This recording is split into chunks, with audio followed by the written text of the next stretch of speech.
Hey, what is up? Welcome to the Bayside Students Podcast. Woo-hoo. We are here with a very special guest. My name is Jared with the young buck, Karston Williams. Hello, what's up, y'all? We'll get to our old kangaroo. We'll get to our special guest soon, but we're talking about something that is kind of a hot topic, not really, but ladies in ministry and focusing mostly on women in youth ministry.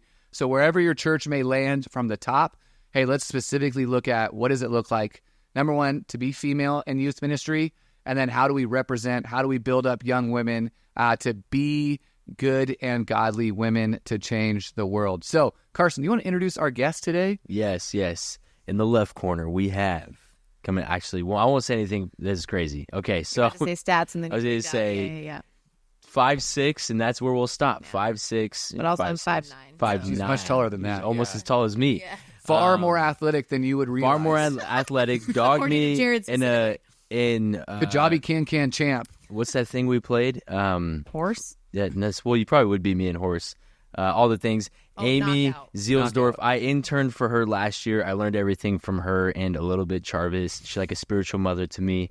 Give it up, everybody, for Amy Zielsdorf, Ziggy Z. Big Z. Mother of three. Mother of three. And wife to the legend himself. Owen.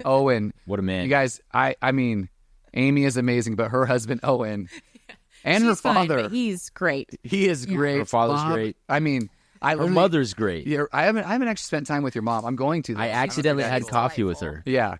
But Bob, I was like, Bob, you raised Amy. Lead me, sir. Lead me. Born in Fresno, California, I heard. Fresno. Did my dad tell you Your that? dad told me that. He's like, she doesn't take much pride in it, but born in Fresno, lived in Chicago. Wow, you know. Worked so in much about San me. Jose. Worked in San Jose. Oh. Have you guys been doing research on me? Yes. It feels weird. Yeah, welcome. Okay. Hey, Who are Thank you. How long have you been in ministry? What do you do now? What did you used to do? All the things. Oh, well, you did give an interesting smattering of information about me. But yeah, my name's Amy Zielsdorf. I have been in youth ministry now for probably about 10 years, which feels like there's no possible way in which I'm old enough for that to be true. Yeah. But maybe a little under that. But no, initially went to school to be an elementary school teacher. Thought I was going to teach inner city LA forever. I loved it. And then met my husband, Owen, working at Hume Lake and ended up working up there full time for a few years after we got married. And then was working as a student ministries pastor at a church in the Bay Area before coming here. So got to do a couple different things within the world of youth ministry. Had 3 kids along the way who are the absolute best. And also the reason why I'm tired all the time. So I get it. As a parent, my child did not sleep at all last night. And I'm just like, this is wonderful. Mom's leaving out of town and you decide to just keep me up. They know when something's coming. Yeah. But Amy, I mean, we have talked off camera a lot about this, and I feel like it's just something that's in, but women in ministry, obviously you're a woman, you're a pastor. You don't like, I say it wrong, you just giggle. Obviously you are a woman. You guys are really nervous about talking to me about women things. It's okay. You can say my height. You can acknowledge the fact that I'm a woman. I feel like you guys seem a little skittish right now. I mean, we brought probably. You're like, I don't want to say anything wrong. I didn't want to say anything about your weight or anything. That's why I was like, oh gosh, what am I going to say right now? So no, you guys are just skittish right now. It's fine. Yeah, I know. Take the well, we don't want to be the new Mark Clark. You know what I mean? Those comments were wild on people are on hate Instagram. Us. Yeah, you guys are worried about saying something wrong. You're gonna be fine. We are. I do live my life. Actually, you would be proud of me, Amy. Everyone, I spoke in women's ministry today. Hey, I did the mom's class. I don't know what it's technically called, but it was like raising godly children. And so I talked about like how to raise children. It actually went really well. I got a lot of great feedback. There you go. They want to have me back, so that was a big win. I have a mom. That's what we need more in women's ministry is more men. You know what I mean? That's what I've always said. What I think was great is to bring a different perspective. Maybe just kidding. Yes. No, that's great. But it was fun. It was a great conversation. And I thought I'd just let you know that. I'm really proud of you, Jared. Thank you. Really, really proud of you. All right. We got some questions for you, though, Amy. First question. All right. Why is it important to have women leading in youth ministry? That's a great question. It's a great question, but also to some degree, it feels like a crazy question that we even have to ask. Like if we really believe that, and we don't even have to believe it, just see it for yourself, that women make up probably around half, and in some places maybe more, of the kingdom of God, then like why on earth would we not think that they should also be in positions of leadership to lead even regardless of what you think about varying levels of leadership and what they can and can't do, to actually, I think we could all agree that male and female discipleship should be happening on every single level. Absolutely. And so if we can all agree on that, then it's imperative that women are leading in spaces too. Absolutely. And I think it's all of my youth groups. Like, I've been doing this for a long time. I've always had a larger number of female students than male students. Very rarely will I go to camp, mission trip, anything where it's not more female students. And then even when it comes to volunteers, I'm in a weird place where we have more male volunteers in my current ministry than female, but I think we also have 2 male pastors and no female presence, but that's a whole nother story. But that's the first time ever where I've always had more female volunteers in my youth ministry leading. And I think one of the things I think is so crucial is I need, as a male, a female pastor help in my ministry. I am not female. And so it's always baffling to me, especially like you'll see some youth pastors and they have no female leadership, whatever, built within it, where it's like, if you're a male youth pastor doing youth ministry, you should have a female counterpart in some way, shape, or form to deal with discipline, to deal with mentorship, to deal with pretty much anything that you're not competent or capable of because you're not a female. Yeah. And it's just crazy to me to think that. Anything, Karston? Oh, yeah. Oh, I yeah. actually have a question. You just kind of looked at me. So Hey, you're good. I'm loving seeing this duo. This is great. Hey, the young buck and the old kangaroo. Let's go.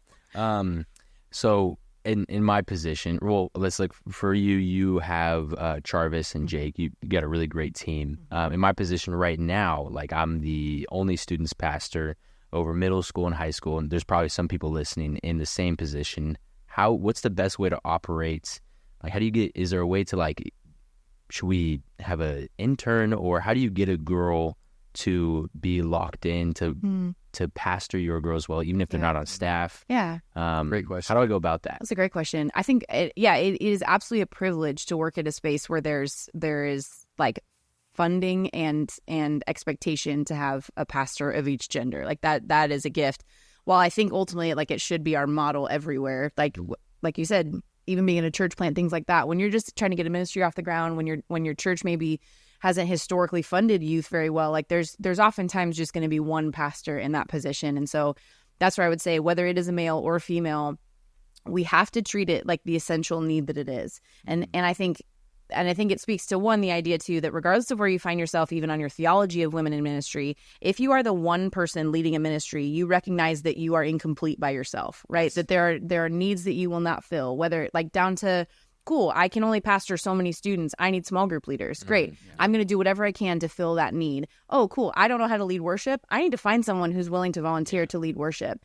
We have to treat female discipleship like that same level of need. And I think what bums me out is I can think back to even times growing up where it was like, oh, cool, I'm never going to get to go out to coffee with my youth pastor the way that my guy friends will. Yeah. And there were some serious lapses for me in being a female that, man, regardless of where you find yourself in terms of who should be getting paid and who should be getting the titles, if we're actually trying to effectively disciple across the board, then it needs to be priority number one. Absolutely. Like, among other things, there's a lot of priorities within youth ministry, but I would say discipleship needs to be our priority. And in all the ways that you cannot do it, your goal is to figure out, how do I build a team to help fill in my gaps, right? And that's true across the board. Like, I think about even being a mom. I can't show up to kids' sports games the way that Jarvis and Jake can in some of the spaces that they have. Like, this is the beauty of team. This is why we talk about the body of Christ. Sometimes we put so much emphasis on, who's in charge, who has the title. And I'm like, actually, everything about church should always be all hands on deck. And how do we identify people's giftings, or even people's natural capacity of like, cool, you're a female, you know how to talk to other females, great, I need you to come be a part of this youth ministry. Absolutely. And I think the biggest thing too is, it's like you're talking about, it's the body of Christ, and there's more than one aspect or area that we need, like worship, this, whatever it may be, especially when it comes to small group leaders. Your job as a youth pastor is not to be everybody's pastor. Your job is to equip the saints then to reach the masses, right? Like, and I had to learn this the hard way, where it's like, when I first got into youth ministry, I tried to do everything myself. I'm pastoring all the females, I'm pastoring all the males, and it got to a certain point where it's like, you can't pastor everyone. You can't know everyone's name. And then there's going to be specific situations where you shouldn't step into these areas, you know? Like you're saying, like you can't do these certain things because of capacity, whatever it may be. And it's like, everyone has those limits. You know what I mean? And as a male, like I'm a married man with kids. I can't be at everything. I have my own ministry, my family first. And then I have these other avenues. And then even for like my spouse, it's not her job to be the pastor. Like that's not maybe what she signed up for. And whoever's listening, maybe that's not what they signed up for. But like the best thing I did, I remember my last church, I got this woman, her name is Natalie Brown. She's phenomenal. She still is phenomenal. Probably the most godly woman and like one of the best mentors I've personally ever had. And she pastored this group of godly women that like some of them are missionaries, pastors. One of them's a girl around here named Lisette. Like this woman, like she had a pastor's heart and she pastored these women. And it's like, for me, it was just literally getting out of my way and just being like, you run with it. Yeah. She would come up to me and be like, hey, I want to do a women's retreat. And I was like, great. How can I get you funding? How can I do this? And I think it's like, for me, like, the more as a youth pastor I've learned is my job is more of a support role than it is actually a doing role. Yeah. And if you can find and empower the right women and the right men, like you honestly can have way bigger and way more of a kingdom impact. But it's understanding it's a both and. Yeah. You know? Yeah. This is like kind of a joke, but one of the best ways to grow your youth ministry is to get a bunch of ladies there.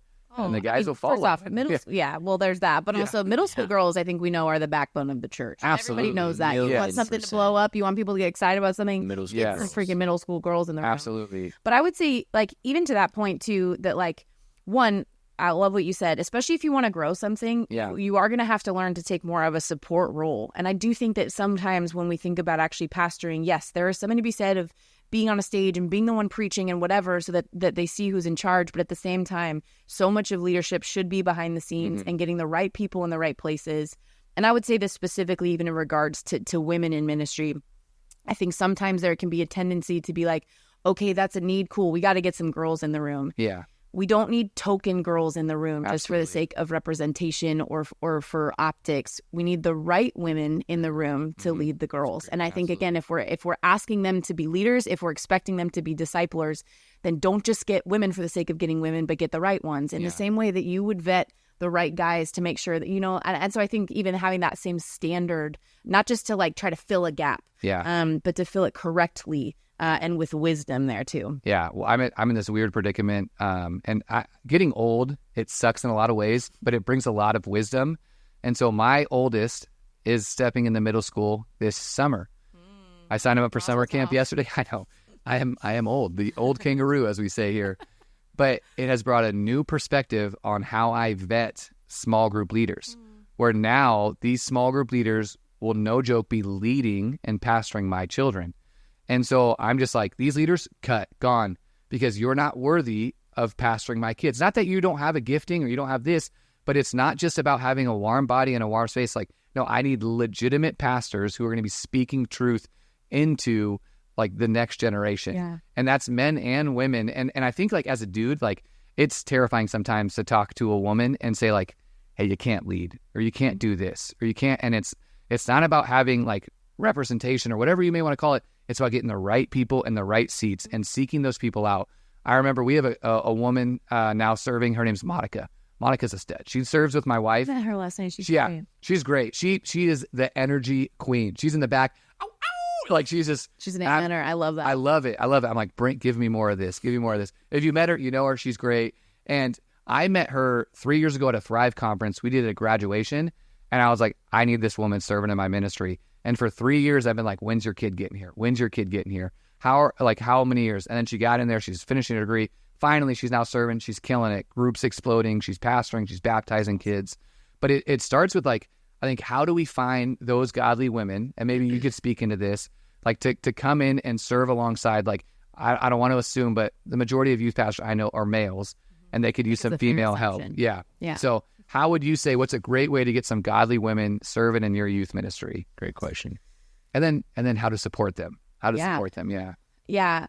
Like I said, I think sometimes we're always like, man, I wish my youth group was more diverse. I wish my youth group was more this. And then we do nothing to put our attention or our intention towards those things or our resources towards that. And I would say, one, pay attention to your youth group. If you, as a single pastor, like as the only pastor of a ministry, are looking and your youth group looks just like you, it's because that's where your intention has been, is doing what you know how to do. If you want it to look more than just like you, then you need, again, to seek out those who are not just like you. Absolutely. So I would say I think sometimes we want growth and we want diversity, but we think it's just going to be this magical thing that will happen. No, it happens by intention. And so I would say seek out the godly women in your church. Also, once again, do you even know the godly women in your church? I think sometimes, and as I may get a little soapboxy, but I think sometimes that we don't actually know how to be co-laborers. And I would say, again, I know that sometimes we get a little bit locked in on like,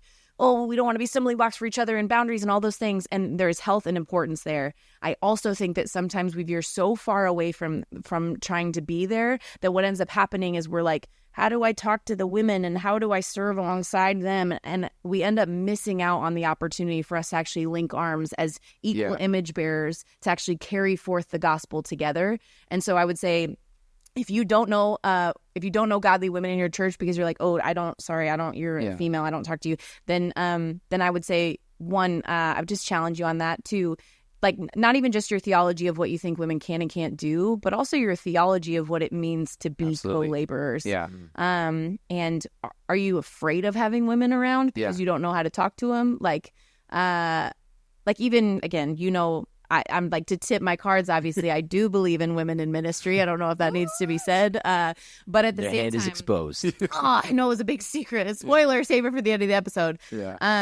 But even if you look at the Genesis 1 creation account, even part of what led me to this is that even the word helper, Ezer, that's used there is actually used in reference to God in the Old Testament. But it's an ally in battle. It's this idea that like the helper is not necessarily a secondary person, but it's a fight alongside. And I think sometimes we worry about who should be in front leading and who should be behind. I wonder if sometimes the Lord's like, you've missed it. Absolutely. You're missing the battle that's in front of you because you don't know how to fight alongside one another. So find the women in your church. Don't treat them like a giant mystery. Get to know them as equal image bearers and co-laborers. And you're missing out. Like I actually taught on that. I said earlier, I taught. I don't know if you guys heard, but he taught in women's ministry today. Come on. Yeah, it was great. But I taught on that passage where it's like in the Greek, or in not Greek, but Hebrew in that and the Old Testament, Genesis 1, it's talking about like that co-laborer, but it's not. We've always looked at it as like a subordinate.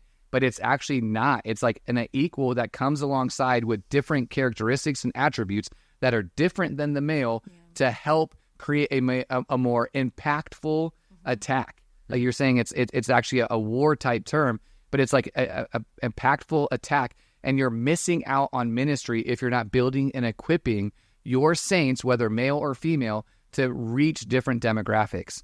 Like as a youth pastor, if your youth group looks just like you, I would take a survey. I think Kurt Johnson, Saddleback, old head, did this. He said there should be 6 different types of students in your youth group, 1 to 6. 1 being don't love God, don't love the church. You know what I mean? Nothing, male or female, whatever it may be. 6, they love God and they're serving God's church. Now you should look, and there should be a little bit of each of those 6 in your group.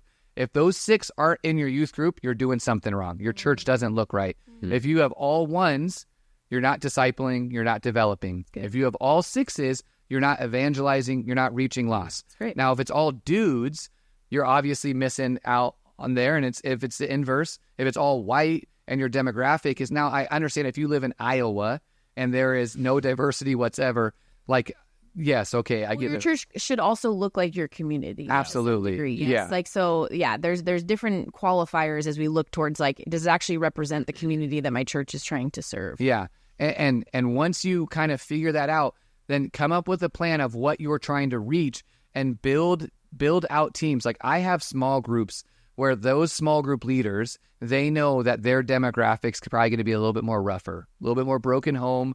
They're going to have more struggles. I'm not going to put my homeschool kids with my girls that showed up and got kicked out of the house and are fighting and doing drugs. But like you need those different areas, and then you do want to blend them every once in a while to help them grow and to see the differences. But at the same time, your group has to be like diverse, and you have to be intentional with it. It can't just be all or nothing, you know? Yeah. And don't just assume too that like, oh, girls will come to youth group, so we really got to put our effort on getting the guys there. Like, No, yeah. because again, you're not gonna. Sure, the girls may show up every week, but are they being discipled? Absolutely. It's a great question. Yeah. Being intentional. As a youth pastor, how can I support other women who want to be in youth, like want to be a youth pastor, or who are?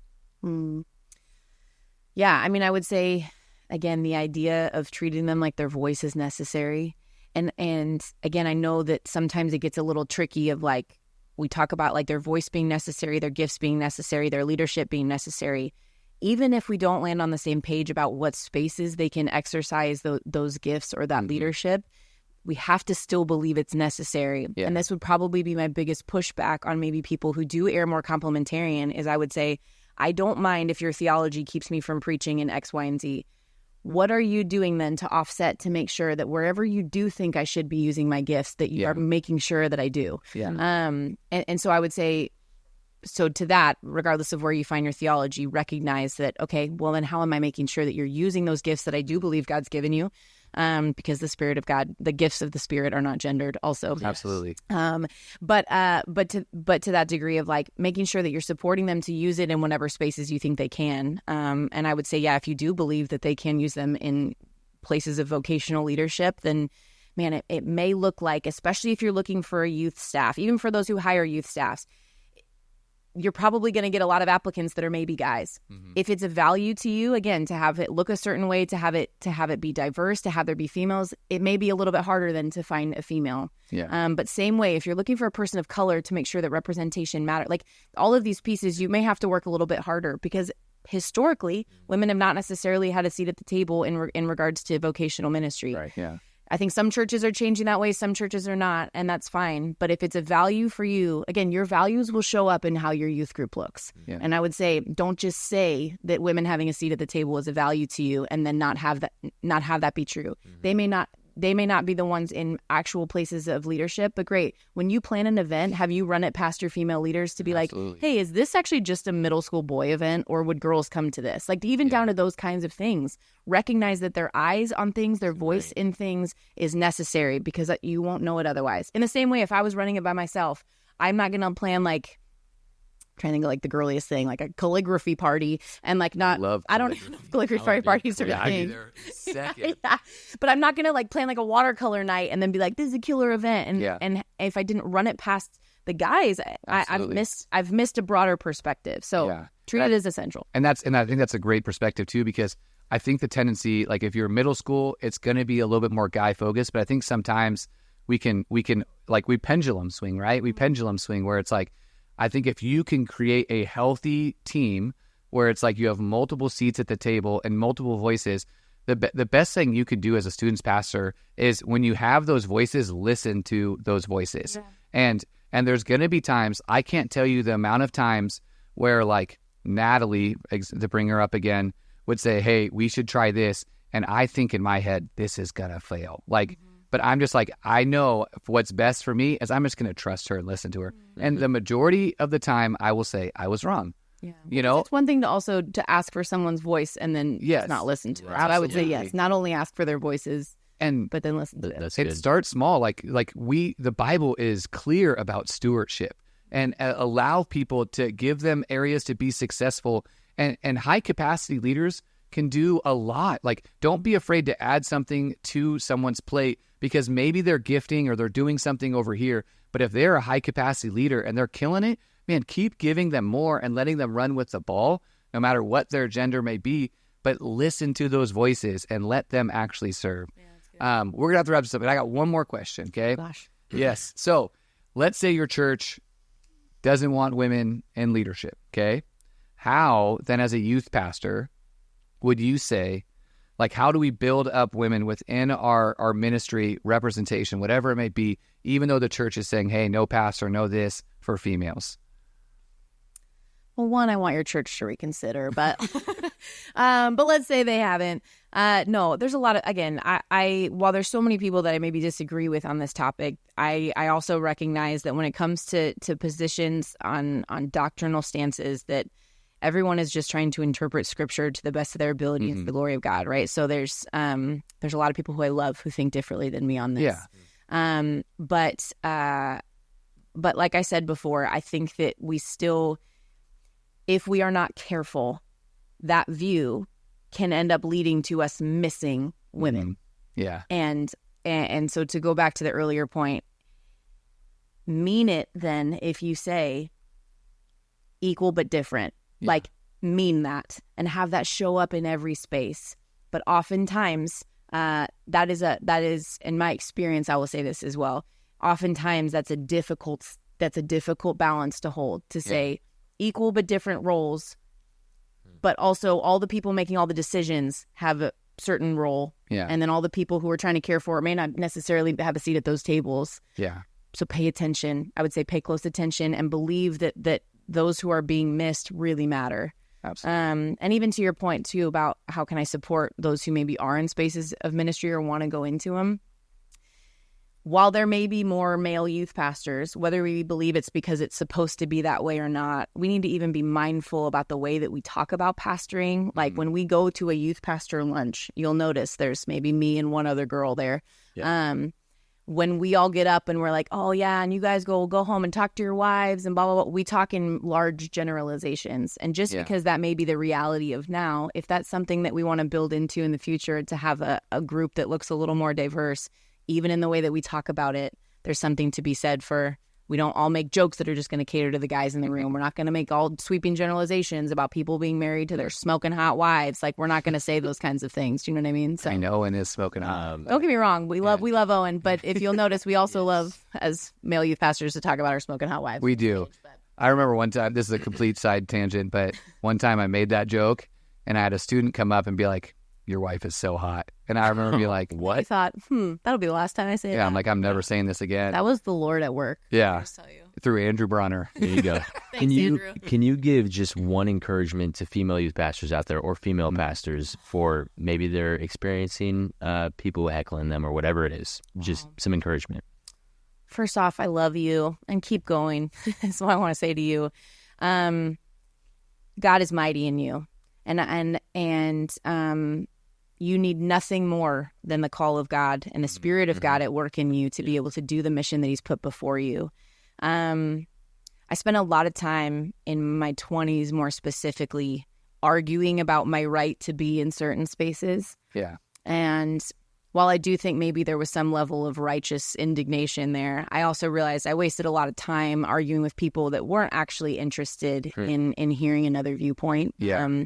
Weren't actually interested in understanding. And so I would say, man, even guard your heart and save your energy in some of those conversations, that I don't need to convince everyone why I should exercise my gifts in X, Y, and Z spaces. Yeah. One, I want to let the Spirit of God do that, because again, I think part of what ends up changing people's minds more about this has less to do with them actually being like, oh, I hadn't really thought about the context of that. Yeah. Like, it's less about that and more like, I cannot deny that the Spirit of God is moving through a female in this way. And so, man, be faithful. I think a lot of times we think that as a woman to get into certain spaces, you need to be the best. You need to be the most like infallible, like, I want to say some other words, but like the idea that you have to be the best one in the room to prove that you should be there. And if we get caught in that cycle, we've missed the fact that God doesn't call us because we're the best or the most qualified, but He's asking us to be the most obedient. And especially if we're facing some opposition, let it be your obedience and your faithfulness that speaks for itself, rather than